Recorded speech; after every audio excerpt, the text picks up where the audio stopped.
Welcome in to a brand new edition of ACC Baseball Etc. As always, presented by Academy Sports and Outdoors. Get ready for a new season of fishing fun with Academy Sports and Outdoors and reel in the best gear at low prices every day. Plus, Academy offers easy ways to shop and save time, such as free 1 hour in-store or curbside pickup on academy.com orders. I am Daron Vaught, the Miami Hurricanes and Cincinnati Reds Hall of Famer. Danny Graves is here. Gravy, how are you? What a wacky weekend we're coming off of here with AC. I feel like we say it every week, but it's just been an up and down year for a lot of teams with some unpredictable results on a weekly basis. Yes. And what is the reason for that? Is it because teams are still trying to figure out their identities? Is pitching their thing or hitting their thing?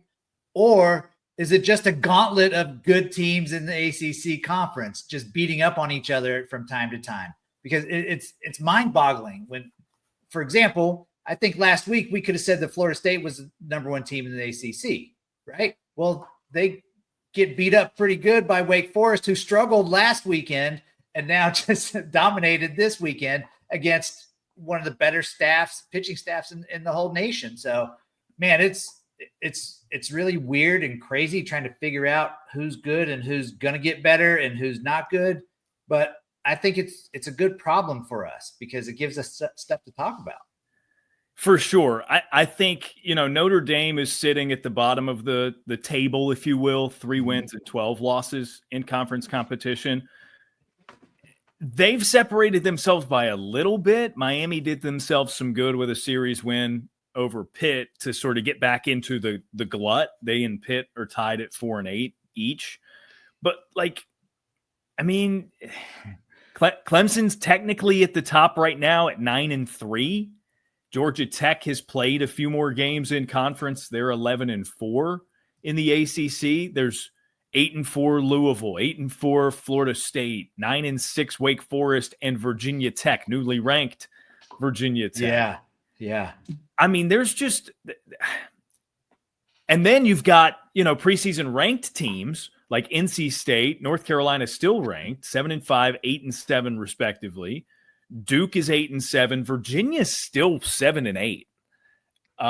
There's the middle portion of the league that I still feel like packs a punch and could potentially make a lot of noise. Like Duke and Virginia are teams that I would not count out yet in terms of postseason prospects, right? So it's been a really interesting year.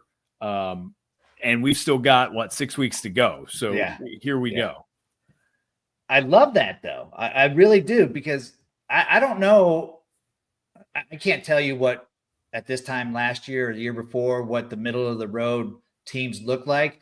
But I can almost bet there was no Virginia, Duke, North Carolina right there in the middle. Those 3 teams were generally towards the top of the standings at this point in the season. So, I mean, I love it. I think it's great for everybody. It's these teams are really having to figure out how to beat other teams in this gauntlet. So now when it comes regional time, whoever's in the regionals, they've been through these tough games and these tough battles. So it should be a little, not easier, but a little less stressful, I guess. Yeah, I think ultimately it's a good thing. It's an interesting thing. If nothing else, it is exciting for what's left to come, because we've talked about Duke, we've talked about Virginia, we've talked about NC State as these being teams that need to figure it out, need to find themselves sooner than later. Because of there was the short on-ramp into conference play, and then it's okay, you're playing an ACC team every weekend. I don't know how much we accounted for those teams having to play each other so much, because that's what it's felt like we've had every single week, right? Like North Carolina, Duke, okay? That'd be a huge series for Duke to win. this past week, and they were very close to doing so, if not for a North Carolina walk-off in the Game 3 ultimate decider there. Yeah. NC State and Virginia. Okay, two teams that could really use a series win. That came down to a rubber match that also ended in a walk-off, right? And it's these teams that are in that middle portion. Somebody's got to win the series. And I think both of those were very competitive. I think both of those in a lot of ways were good for both teams involved. But if you're Virginia, you went 1-2 on the weekend. That's not what you are after at this point. No, it's not. I think Duke as well to that point, right? Duke was 1-2 on the weekend. Yeah. So at this point, though, are you? Yes, you're upset that you didn't win the series, but at least you played pretty good baseball, and it wasn't like you got a beat down in any of those games. Yes, your bullpen for Virginia bullpen, what happened to them against NC State, or is just NC State was hot in the last inning? I don't know. Whatever it was, there's a little bit of concern, but at the end of the day, I think there's still some good baseball. The kid Valencius, is that how you say his name? I thought he threw the ball very well. He just kind of lost track of the strike zone at times, but he's got a live arm. I think that's a good sign that you can take out of that tough loss. But I mean, you got to give credit to NC State too. I feel like they're one of those teams that, like, you just never know. You never know if they're going to be dominating or if they're going to look like they hadn't played baseball in a month. You know, you can, I don't know. It sounds like a cliche, but you can't count them out. Well, I think this walk-off win to clinch the series, Josh Hogue, 3-run home run to win it. And the ball was flying out of the park, by the way. Yes. It tends to do that at Doak. This is around the same time of year. You remember the walk-off against Duke that Eli Serrano hit for them last season? Vaguely, yeah. It's around the same time of year. Oh, boy. That is sort of the one that really allowed them to plant their feet into an identity as a team. And I think, look, again, we've said it, without the grad guys and dealing with younger players, it's a little more difficult to really have that identity crystallize with this team as opposed to last year. But it struck me in a way that was like, oh, okay, maybe this is their version of that from last year. Josh Hogue was so huge for them last year up until the point of his injury, and he's the guy that hit it. Drew Lanphier, who has received the praises from the coaching staff since the fall, as he's going to be one of our guys, one of our main guys with the pinch hit grand slam to pull them back in this comeback bid. Virginia was up 8-2, I think, before the Wolfpack stormed back. Yeah, 8-2. Yep. So this, I don't know, it's like, keep an eye out. NC State, the pitching had already sort of started to come to form with Dom Fritton throwing really well and getting the bullpen healthy. I'll be interested to see how NC State uses this weekend moving forward, and if it becomes part of who they are. And with UNC, like a walk-off win in the rubber match too, first off, I got to give some credit, because Alex Madera took some strays from me, probably too much in the past couple of weeks. I had to become very disenchanted with their offense, and I used him hitting 5th in the order against Miami to make a point. He was really solid both on offense and defense this weekend against Duke, and made some crucial plays on both sides, right? He had the walk-off hit offensively, and then he had the air quotes walk-off double play that he turned from the second base side of the bag. Are you feeling guilty, dude? Not guilty, just maybe a little wrong. That's all, which is like worse if you ask me. It's okay to be wrong. Like, I don't think there was anything wrong with that. Most people that saw a lot of North Carolina would have that in the back of their mind. Why is Madera hitting fifth? He's not a 5-hole hitter. Right. Nothing wrong with that. Nothing wrong with it. And actually, No. for a guy like Madera, I'm almost happy to be wrong because it means he's playing well. Yeah, and it's not like you were saying his defense has been shaky. No, I like him at shortstop. Yes. Yeah, like wherever they play, he's a second baseman and now he's shortstop. His defense is solid. So yeah. So, anyways, just kudos to Alex Madera. Yeah. My grander point and still my grander feelings about North Carolina. They operate on way too thin of margins to not have a better offense. Don't get me wrong, Scott Forbes teams are classically good at scoring one run when they need one run. Yeah. Right? Look at the bottom. I mean, it took them several tries in extra innings this time around. 14th inning is when they finally capped it. But I'm still not bought in on the offense. I know they've got it in them to produce more than, a few runs in a game. We'll see. The pitching it continues to be phenomenal, and that's with Jason DeCaro not being his best self.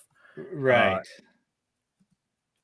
So, anyways, it's a big series win. I'm not trying to take away from that. I just suspect that it's going to get really old if you're a North Carolina fan, having to eke out extra innings wins. It's not good for the blood pressure for sure, and it's not good for the extra gray hair for Scott Forbes. But I mean, like you said earlier, that's kind of what they've done. They've managed to score just enough to get a win. And I mean, maybe that's their identity? I don't know. But I think if we're talking about looking for offense, Jackson Vanderbrake had a terrible year last year after 2 years ago went nuts offensively. Yeah. Well, I mean, he's starting to swing the bat now. I know the last 2 games he had 6 combined hits in those 2. I don't know or in the 3 games he had 6 or 7 total hits, something like that. But if you get him swinging the bat again, that's a veteran guy that people can start to follow a little bit. Yeah, and 2 weekends ago against Miami, he looked all right offensively. He hit a triple that, missed the glove of a diving outfielder, and that's kind of how he got around. But he's seen it pretty well. Mm-hmm. That's a positive development. And I should say, let me be introspective here. Because I say what I say about North Carolina, eking out one run or close victories or whatnot. And then you look atop the conference at the Clemson Tigers, who swept at Cal in Berkeley this weekend, but won 2 of those games by only 2 runs. Like, they do this a lot too, but don't concern me in the same way. And I don't know that I know why. That's a good question, because I mean, you're worried about North Carolina not being able to score runs, but you're not worried about Clemson not being able to score runs. If I had to choose which team in a short series that I would go with, I would almost say North Carolina because of their starters, their starting pitchers, not because they're going to score more runs, but I think they have a little bit of an advantage over the Clemson starting pitchers. What are you going to get out of Ethan Darden? Aiden Canuck is not like the dominating Canuck that he was before. But for Carolina, you got Houck and DeCaro isn't DeCaro, but he's still pitching good enough to win. Yeah. This kid Graves that we talked about before we came on the air, I like his stuff. If he could just throw it over the plate more, minimize the walks, he's got good stuff. I feel like the pitching staff for North Carolina, at least the front end of it, looks a little sexier to me. That's understandable. The back end is pretty sexy too for the Heels to be, which they've always been, yeah. To put it that way. However, we'll see what the case is with Matty Mateus, who got hurt over the weekend after a warm-up pitch. We'll see if he has to miss extended time. He had already relegated is maybe a little dramatic, but he had already sort of been bumped down on their priorities of bullpen arms anyways. Walker McDuffie and Ryan Lynch, the two freshmen, had leapfrogged him. But when you're talking about Seagraves, it's another freshman. Yeah, it's Gatorade Player of the Year in North Carolina, but it's still a freshman. Yeah. I don't know. I love their pitching staff. I don't know how much more comfortable I get or if I can remain as comfortable knowing that potentially down the stretch here, their top 3 bullpen arms will be freshmen. And again, they were predominantly using the freshmen anyway, but just having Mateus there as a safety net, just in case, of super experienced guy over the past couple of years, one of, if not the best reliever in college baseball. That takes some points away from their case when I'm choosing between them or Clemson. Also, Clemson has played from behind in the 9th, but it seems like they're ahead in the 9th a bit more often, and then they can just trot out Lucas Malstead, who has been shut down.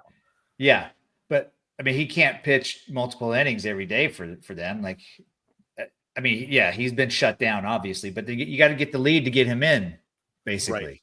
Right. As far as freshmen, Mateus, I think you could say, yes, as great as he's been his whole career there, he is very experienced, but he's been seen a lot by a lot of these other teams. So maybe the freshmen could have that advantage of, well, they got scouting reports, but they haven't faced us. They haven't seen us yet. And, as I said before we came on, Seagraves is not lacking confidence. Like, his mound presence is like, give me the ball, dude. I'm going to see what you got. I'm going to throw it. You're going to try to hit it. He's got that mentality, which is great.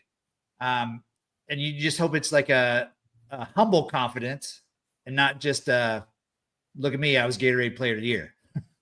So I also really like, and again, I feel like I'm having to hedge this negativity about North Carolina, because I like McDuffie a lot. And to your point, he's got something. It's this little like hard Frisbee slider thing that he throws that gives guys fits. That's something that if you've never been in the batter's box against it before, is probably going to be difficult. Lynch is a bulldog. So I think there's a chance that works out really well for North Carolina. I mean, just you sold me more just what you said the last couple seconds than you did before. Like, you sold me more on these other freshmen who I haven't seen a lot of. Seagraves is the only one that I've saw multiple innings of, but you sold me on these other guys. Now, we got to feel good about North Carolina. And we do feel good about Clemson. I'm not saying that. No. I get it. I'm trying to talk myself into, or I'm trying to diagnose why I feel so much better about one and not the other. Right?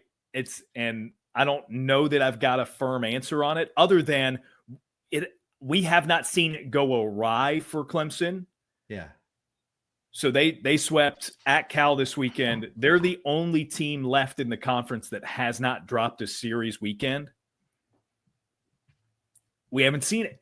We just haven't seen it go awry. They've been steady, even if winning close games. Is it safe to say, because out of all these teams, is it safe to say that the Tar Heels are the ones that you've seen more pitches and more innings of than any others?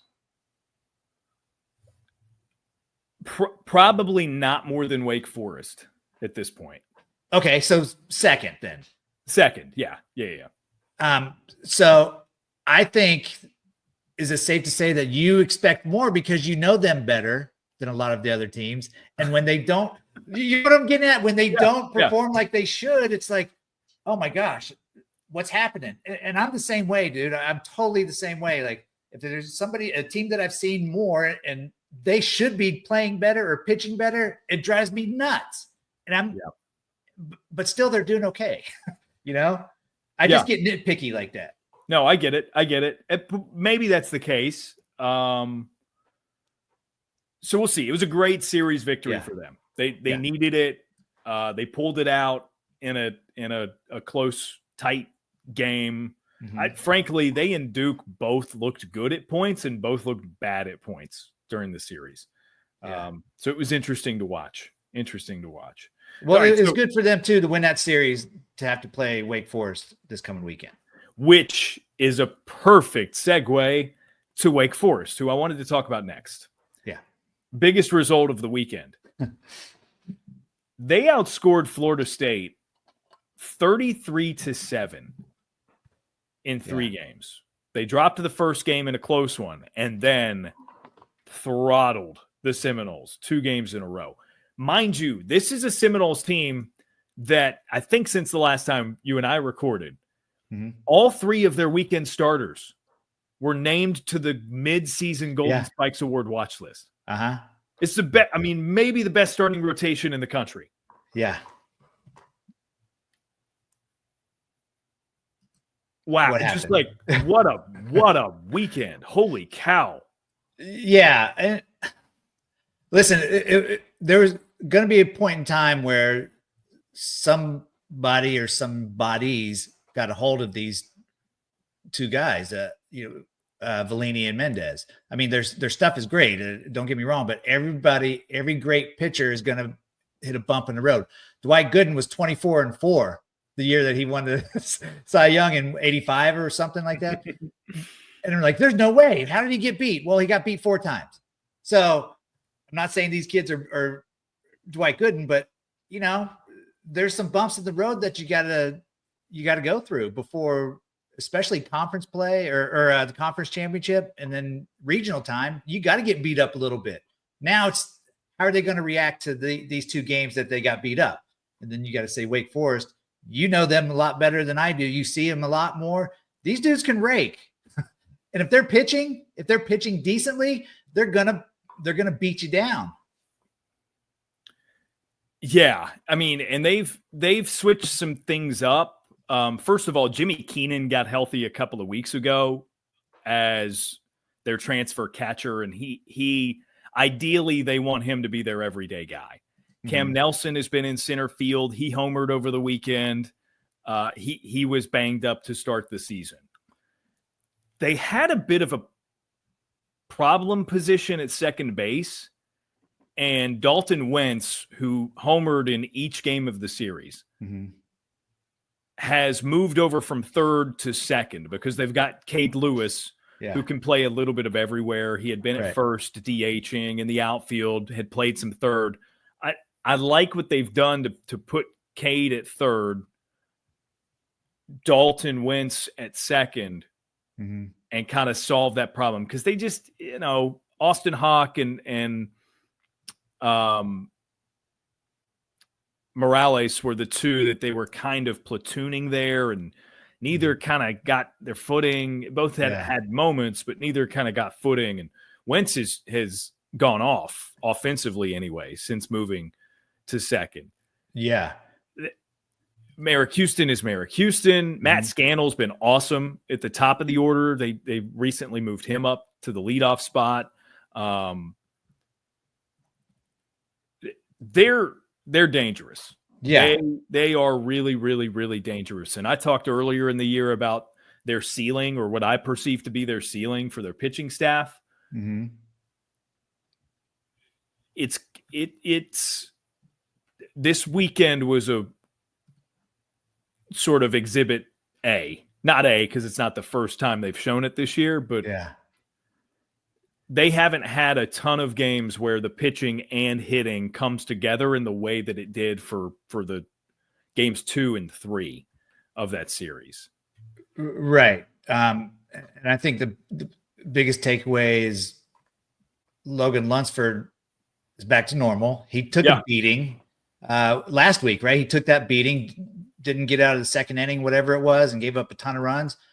And that's kind of the rebound that I'm talking about with the Florida State guys. So they took a beating this weekend against a great offense. So now they have to rebound and have a start like Logan Lunsford, because if Lunsford isn't pitching well at the beginning of the game, or 5, 6, 7 innings, it makes it a little bit tougher for the rest of this staff. And you mentioned Cade Lewis moving to third base. It's not a big deal for him. You see that play that he made on a little foul ball down the third base line, and made it routine, and it was an almost impossible catch. So this kid could play anywhere. We know he can hit. I mean, so, and Jack Winay's hitting. They can sneak up and get right back into that top 25 very easily. I mean, they're nasty. Yeah, it had been just maybe a weekend too long of a slump for them. Otherwise, I think maybe they would have worked their way back into the top 25 this week. I think a series victory over North Carolina, and they for sure would move back in. Depending on how all that looks, it could change some things, right? Yeah. So yeah, I like Wake Forest, man. We talked about teams before we started rolling. We got to feel good about somebody, right? Is kind of what you said when I was giving you my North Carolina spiel. I mean, I feel good about Wake Forest, and maybe I'm a prisoner of the moment because they just had this massive weekend, but I feel good about them and their potential. I think I still feel good about Virginia. That's a segue. Lead us. Bring it. Look, they were, despite giving up an 8-2 lead in a rubber game yesterday, they looked more the part this weekend, and they progressively have over time. Henry Ford with a couple of home runs in a single game. That's a big deal. He had only hit 2 the entire season prior to that. Yeah. Harrison Didowick's hitting like sub 200. It's so hard to believe. Yeah. I thought he would have 20 bombs for sure this year. Yeah. There's so much more there, not just with him, but with the others. So you're saying it's coming? Maybe it doesn't. I don't, you know what I mean? Maybe it's just this. They flutter and sometimes win a series, sometimes lose it for the rest of the year. And then that's that. And then we're in the postseason and none of that matters anymore. I still think they can win some big games. Because of their talent. O'Connor. I'm telling you, since the beginning of the year, I have said I think this is the most talented Virginia team Brian O'Connor's had. I still don't think that's wrong. Okay. So I still believe in Virginia. So I was waiting. I thought you had a really good thought. No, I was trying to determine if there was anything else left there, but that's that. I still believe in Virginia, despite a series loss, another one, and that's that. Okay. Listen, I will never doubt Virginia as long as Brian O'Connor is head coach there, because talent, best talent or the not best talent, he's going to figure out how to get these guys in a position to succeed. Now, when he gets them there, they have to perform. Like these bullpen guys and the other starters, not named Jay Wolfolk, have to be a little more consistent for me. Like, yeah.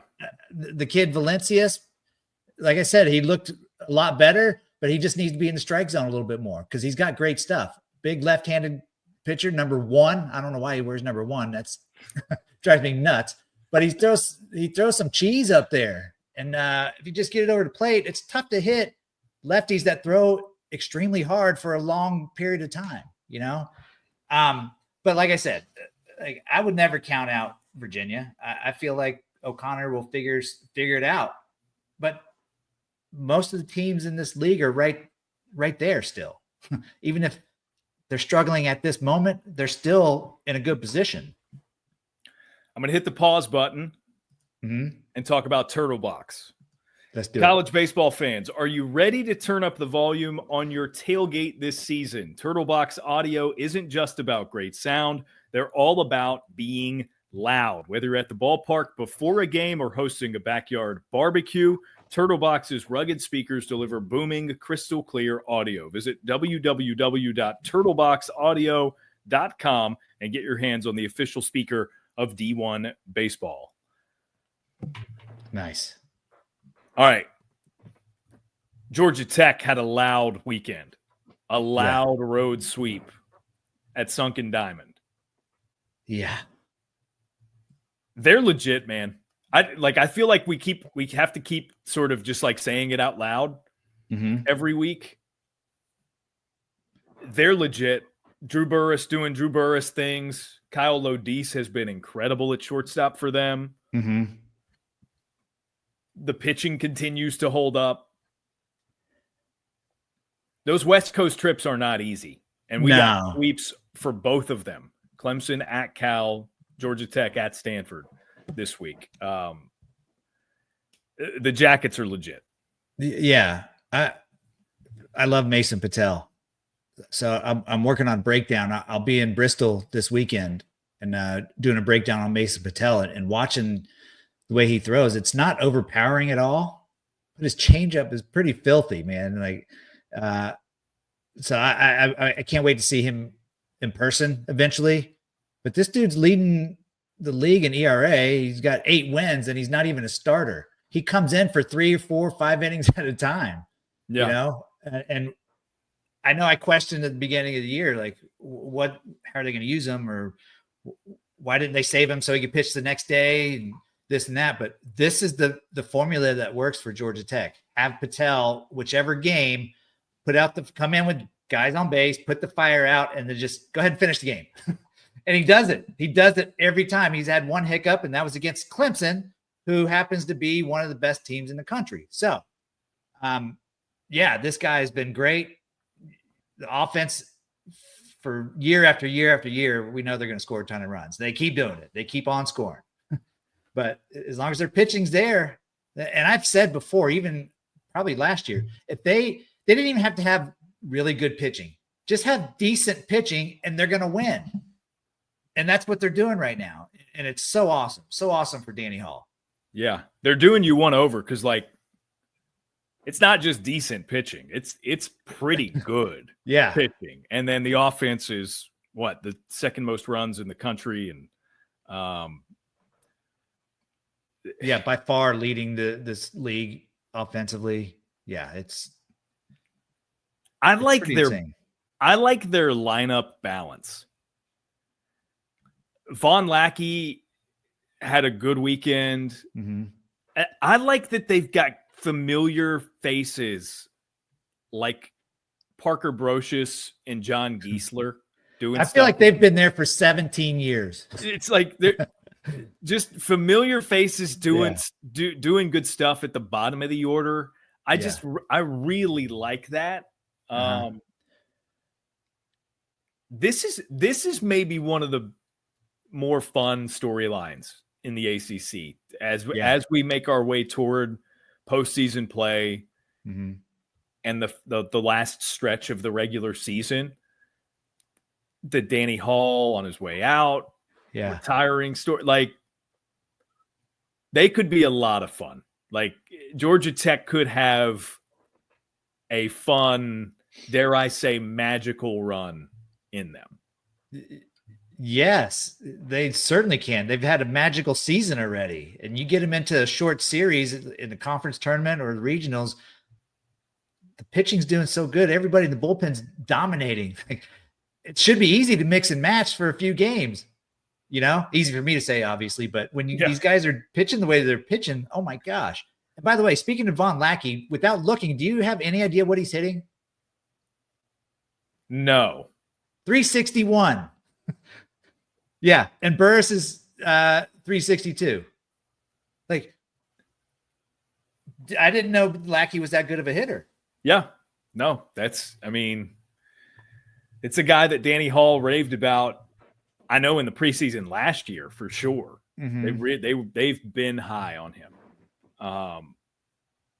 Yeah, God, they're fun, man. It's a fun team. It's a fun team. That's that. And they beat what I think is maybe the most confusing team in the ACC, and that's saying a lot given a handful of programs we've already mentioned. Stanford, man, like you beat North Carolina in your first ACC series ever. Mm-hmm. They followed that up with a sweep of Duke at home. Is that right? Their second weekend? It was at least a series win. Yeah. And since then, man. Yeah, and that's when they jumped up in the rankings, right? Yeah. So they were briefly ranked because of it. And since then, it's just been, I don't know, man. I can't figure them out. And unknown. It's been unknown. Well, because the talent in the starting rotation is there. We've talked about it a lot this season. Mm-hmm.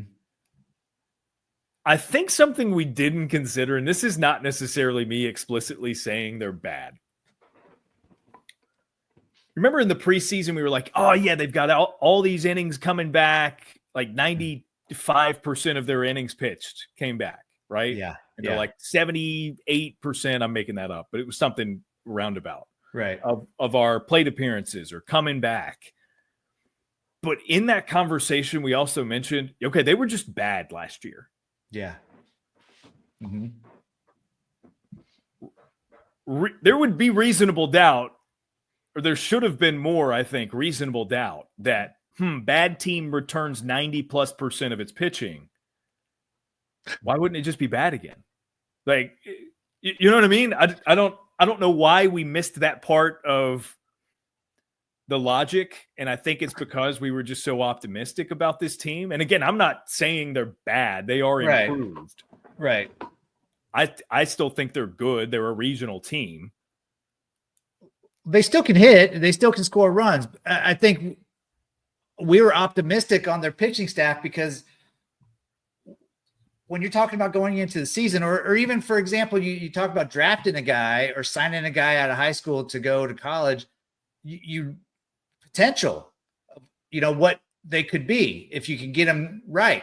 And these arms in this Stanford rotation have the potential to absolutely dominate a weekend series, but they haven't. Like, they've shown signs of dominance, but then they go back and show signs of just mediocrity, mediocreness, whatever the word is. So that's what they're doing. Like, their stuff is too good. They have the ability. Sorry, professor. They have the ability to be better, and they're not. Go ahead. You're good for about one made up word per show. Yeah. Mediocreness. I just wrote it down. It's the new one. That's good. Good. Wait, I especially love it came right after you got the word on the nose with mediocrity. And then you were like, no, that's not right. But I didn't skip a beat after that. I got right back onto my never do. Whatever the point was. You never do. Oh. So I've got it written down. We're going to talk about another sweep. And before we do that, it occurs to me now. Do you feel like we've had an imbalanced number of sweeps in the league this year, given what we laid out at the top of the show with like the balance of the league top to bottom, right? Like that just doesn't. If I was a better host, I would have put the numbers together as to how many sweeps we've had in the ACC this year compared to other years or whatever. Maybe that's.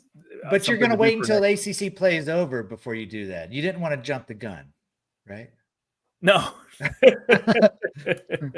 I'm just curious how we're tracking is all, Yeah, I don't think either one of us could have guessed there was going to be a ton of sweeps, but we also I think, need to realize the gauntlet that it is, that if one team goes into a series and their pitching is struggling or their hitting is struggling, they're going to get whooped up a little bit, and it's hard to recover when you still got to face the next guy that's good on that team and the next set of hitters that are hot on that team. It's hard to put the fire out. And I think that's why with the talent in this conference, that's why there's been a lot of sweeps. Yeah. That being said, Louisville continues to be the best team that we just don't talk about. Yeah. Sweeping Boston College. This was at home at Jim Patterson Stadium. Danny, they scored 41 runs in 21 innings. Yeah. They had a couple of run rule victories, but again, as the home team, they had some bottom halves that they didn't hit in. So yeah. Well, and the only bottom half they hit in at the end of the game was because they walk off run rule. Yeah. That was the only time they hit in the bottom half. So so 21 times to the dish, and they put up 41 runs. Everybody's hitting. Yeah. I love Tag Davis. We've mentioned him before. I mean, and you love Zion Rose, I know. Yeah. God, I'd like this team way more than we talk about. Yeah, we haven't really. No. Peter Michael was good again. Yeah. In the starting rotation for them. Patrick Forbes has been unreal. Lucas Moore, who I picked for player of the week this week. I don't know if they've announced who they were, but that was my pick offensively. Dude, he's 24 out of 24 in stolen bases. Just quietly. I didn't even realize that.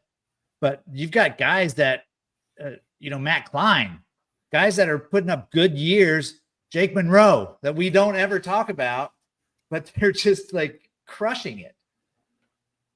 And they're quietly sneaking up the rankings. What are they now? 14. Yeah. 14. Yeah. I mean, this is a legitimate. They did the Mark Etheridge and company did the first Nerdcast. Sorry, I dropped my pen, so I'm moving from the screen here. So they did the first Nerdcast over on the D1 Proper Pod, and I think in that they projected only 3 regional hosts from the ACC. Yeah. And I think it was Aaron Fitt who said when they got through that, he was like, "Oh no, that can't be right." And then double checked and it was like, "Huh, okay, well that could change." Georgia Tech and Louisville are, I think, going to change that. I think these are both regional hosts. And so those two weren't on there. I don't believe so, because I think it was Clemson, Florida State, and North Carolina. Okay. Well, Wake could change that too. Wake could change it for sure. Louisville. NC State's in a position where they could work their way into that picture. Yeah. It's not going to be 3. I'll tell you that. No chance. No. Yeah, that doesn't even make sense. But I guess we're all wrong at times. It's okay if they're wrong for this one. we'll have more than 3. They can only use what they have to project, and right. Given what they had at the time, it excluded this past weekend. And I guess would make sense that those were the only 3. Well, I'm calling their game tomorrow against Kentucky, hosting Kentucky on Tuesday night game on ACC what time? Network. It's at 7 p.m. Eastern time. 7 Eastern, ACCN. Yeah. Danny Graves. Who are you doing that with? Danny Wexelman. Love it. The Danny. Danny. Yeah. The Danny's. Yeah. It's going to be awesome. I can't wait to see these guys. I can't wait to just actually watch a whole game of them playing the way that they're playing. Kentucky's fun too. They're scrappy. This is non-ACC talk. Yeah. But what's going on with them? They've gotten into almost brawls in the last week. I said scrappy. Yeah, you did. You did. You did. I particularly like freshman shortstop Tyler Bell. Okay. So keep it. He's having a good year. So something to keep an eye on. I got that. I got the press release ready and got to do some studying for it. I mean, I don't want to say too many good things about Kentucky, but look, the job's the job, man. You're right. Just tell it like it is. You're right. Yeah. Right. Yeah. All right. We got one more team to talk about before we get out of here. Okay. It is the newly anointed ranked ACC team who also could get into that regional mix by the time this thing's all said and done. Right. The Virginia Tech Hokies. Yeah. The team of our guest earlier last week, Sam Tackett. If you haven't heard it yet, go check it out. Talked with Sam Tackett. He's having a career year. Yeah. Hit 189 a season ago, and he's crushing it. Midseason All-American this year. What a story. Yeah. After finding peace in the fact that, or the possibility that this could be his last baseball season, which for some guys it's freeing, for other guys it's terrifying. Yeah. And it's been a good thing for him. Yeah, he's probably thinking, why didn't I say this every year, that this could be my last season? I'll just quit. Maybe if I don't do well, I'll just quit, right? It's crazy. And I love that he's doing that. I love that he knows that reality's coming and he may not get to play again. But how about let me just throw this out for whoever's listening. If any of the players are listening, play each game like it's your last game, right? That's the old cliche. Because you just never know. You never know what's going to happen. Every game should be played as if it was your last. Love it. Inspiring.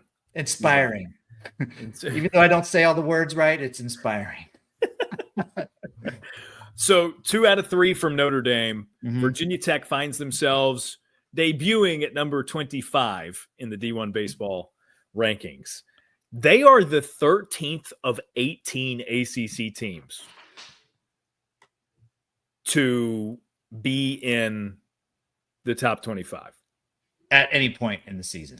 At any point, in the season, which is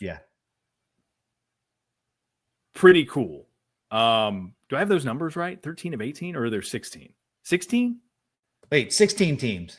16. I was thinking basketball, because there are Syracuse and SMU. I was thinking 18. So, not 13 of 18. They are the 11th of 16, because there are 5 that have not been ranked at any point this season. But, right. Okay. All right. I got it. 11 of 16. Of 16, yeah. Yeah. Why did I have that wrong? Well, because the ACC has 18 teams in it with other sports. I've been waiting for the day for Syracuse to get baseball. And it's never going to happen. SMU, really good club baseball. We just need to get them to convert it to varsity. And then we got our 18. Well, they got to both do it at once, because I don't want the headache of a 17-team league. No. Right. Syracuse has had a pretty decent baseball club too, apparently. I don't know if they still do, but I know one of the producers at ESPN, Dan Presser, was a baseball clubber for Syracuse, and he said they were good. So I'm like, all right. So there's some infrastructure there. All right. But why aren't they good enough to come into D1? Like, come into the conference and play. ACC is pretty good.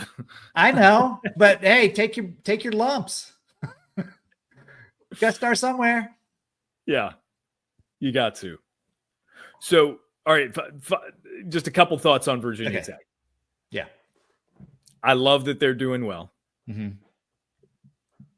Ben Watson was the guy who led the ACC in batting average a season ago, had a really good weekend this past weekend. Tackett told me that he's kind of the unsung hero of the team. Watson is, that is. Uh-huh. And they're getting some really just solid pitching. It's not a bunch of names. It's not an overly famous pitching staff. Brett Renfroe is obviously their ace. Mm-hmm. But man, they put in some team performances, pitching and defense wise. It's a solid club. It's a really solid club. You got guys that are starting and relieving too, that are, for however they're using him. Like you look at Chase Swift, he's pitched in 10 games and 4 of those are starts, and his ERA is a 2.2. So something's working, right? And there's not just him. There's a few other guys that have had spot starts or maybe weekday starts, but that's what you need. You need guys to do that during the week so that your studs like Renfroe can go out and just do what he needs to do on the weekend. Yeah. Yeah, it's good to see. Good to see that Virginia Tech is back in there being relevant. It's good to see. I'll finish that with this note. Notre Dame seems like they just get one on anybody. They're gonna get one on you. I know they've been swept, but they've pulled off some fun Friday wins in their series. It's a shame they can't put it together for a weekend. Maybe they just go, let's just win one, guys. Let's just win one. And they get it. They're like, all right, let's see what happens now. Or win the first one. And then they can't. Yeah, they take that too literally. Yeah. Going into Friday, it's okay, let's win the first one. And then they just don't think that, the second one becomes the first one if you keep saying it that way. Right. They're like, we already won the first one. There can't be another first one. Yeah. Oh, that's terrible. Quickly, Hall of Name does not include a name, but hopefully, as I know you do, we'll bring a couple of them up here. All right. Spew some vomit. Yeah. So I mentioned Clemson goes to Cal, sweeps the Golden Bears. Mm-hmm. Georgia Tech goes to Stanford, sweeps the Cardinal.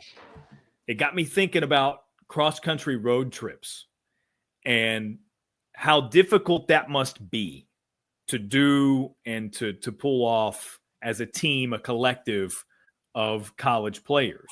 Yeah. As a pro, did you find that to get you sort of off axis when you would go, say, if you were with the Reds and you went to play the Dodgers or the Giants or whoever? Yeah. So going there, it wasn't a big deal.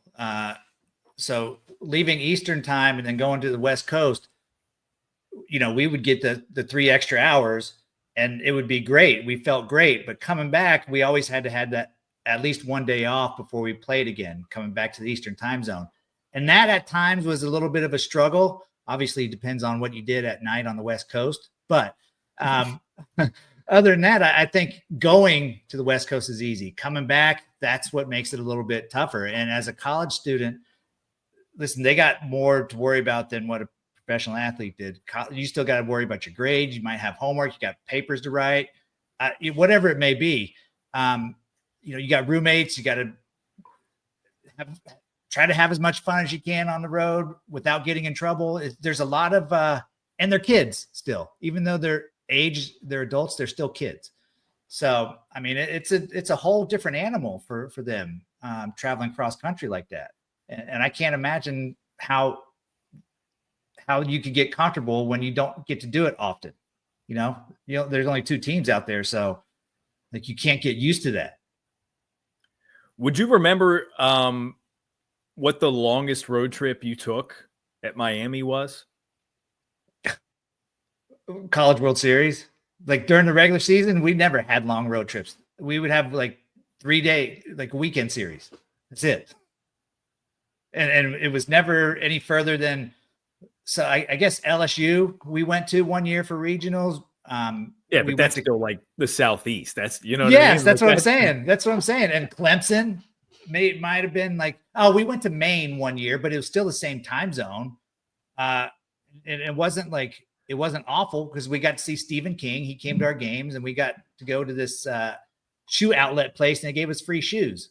So it was like, this is great. We loved going on the road, but we never went for longer than 3 days. Did Stephen King accompany you to the shoe outlet? No. He was we excluded Stephen King. Okay, sorry. I heard it a different way. No, I was just trying to ramble all these things we did up in Maine. Yeah, Stephen King came to all the games. Like you could see him sitting right there in the stands, and it was pretty awesome, but kind of pretty creepy, you just never knew, like if he was thinking of a book to write about these college baseball players that came from South Florida that got murdered while they were fishing for lobster or at the shoe place. Like all these things going through your mind. I was a freshman when we went there. So it's like, oh my gosh, Stephen King is here. What's he going to do?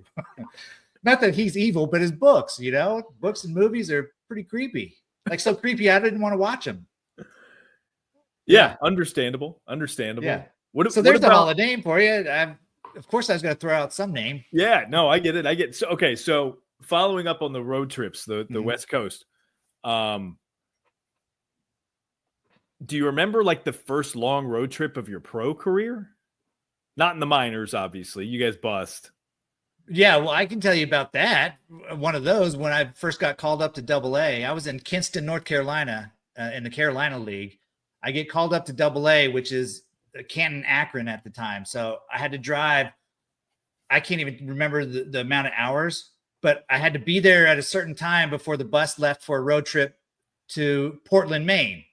So I got there and had like an hour to get on the bus, get all my stuff and get on the bus to take a 14-hour trip. I think it was might have been 12 hours from Kinston to that sounds Canton, right. And then 14 hours from Canton to Portland, Maine. Like consecutively. So yeah. You just had like that break in between. Yes. And it was, oh my gosh. I'm like, and double up in seats because we only took one bus back then. So I was sitting with somebody for 14 hours. And it's Who like, was it? Oh Do you remember? His name was Greg Williams, left-handed relief pitcher. Yeah. Okay. Yeah. Yeah. So I sat with him, and that was on the bus. You weren't allowed to, if you went to the bathroom, it had to be a quick pee and get out because you couldn't go poop on the bus. That was against the law. And the baseball law, the bus law. Also, how are we again talking about fecal matter? Why is that? I don't know. This vomit coming out of my mouth. And if you sit in there, if you pee too long, the bus is going to smell like urine. So it's like you hold it until whenever the bus driver decides to stop. So yeah, it was awful. That's and I'm brutal. like, this is great. I love AA. This is awesome. Yeah. Yikes. Yeah. Yikes. How'd you pitch? I didn't give up a run in AA. So I guess it worked out pretty good. The first game I pitched, it wasn't that day. It was the next day. We had a doubleheader, and I pitched both games of the doubleheader and got a save in both games. And Edgar Renteria, I got him out for the last out of the second game. I know. I can't believe I remember that. We have the same birthday. Maybe that's why I remember that. Nice. Okay. Yeah. That's also quite the thing to remember. Yeah. All right. Okay. Yeah. No, that's a great extended Hall of Name there. That's great. Excellent. Yeah. And I could have gone more too. I could have gone more about other trips. Anyways, the whole point of that was road trips as a college student aren't easy, especially going that far. They're not easy. Yeah. Congrats to Georgia Tech, a sweep at Stanford, and Clemson, a sweep at Cal. All right, Danny, that's a good place to end it. By the time people hear this, Danny will be hours away from being on ACC Network with our friend Danny Wexelman, Kentucky and Louisville in midweek action. All kinds of good fun midweeks this week in the ACC. So enjoy the games, and we will talk about this same time next week. So long. Right.